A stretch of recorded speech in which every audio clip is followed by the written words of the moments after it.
கபூல் செய்து தந்தருவாராக.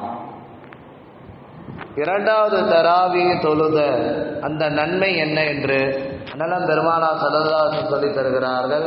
கால ரசூலுல்லாஹி ஸல்லல்லாஹு அலைஹி வஸல்லம் யக்ஃபிரு லஹு வலி அபவைஹி இன் கான முஃமினீன். இரண்டாவது தராவி ஒருவர் எவர் தொழுகிறாரோ அவருடைய பாவங்களையும் அல்லாஹ் மன்னிக்கிறான், அவருடைய பெற்றோர்களுடைய பாவங்களையும் அல்லாஹ் மன்னிக்கிறான் என்று பெருமான் ஸல்லல்லாஹு அலைஹி வஸல்லம் அவர்கள் சொல்லி தருகிறார்கள். இந்த ஹதீஸ் துர்ரத்துன் நாசியின் என்கிற கிதாபிலே இந்த பதிவு இருக்கிறது. அலியின் கர்ரமல்லாஹு வஜ்ஹஹு அவர்கள் அறிவிக்கிறார்கள்.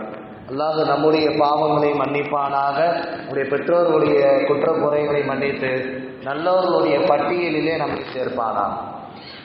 இன்றைக்கு ஓதப்பட்ட அந்த இரண்டாவது ஜுஸுவிலே ஏகப்பட்ட சட்ட திட்டங்களை அல்லாஹ் சொல்லி தருகிறான். ஏகப்பட்ட சட்ட திட்டங்கள், குறிப்பாக ரமலானை குறித்து வருகிற அத்துணை வசனங்களும் அத்துணை சட்ட திட்டங்களும் இன்றைக்கு வந்தது. வேற எந்த ஜுஸுக்களும் அல்லாஹ் கூறப்படவில்லை. ரமலானை குறித்து இன்றைக்கு அதிக சட்ட திட்டங்களும் நிறைய மார்க்க சட்டம், பெண்களை குறித்து, பிறையை குறித்து,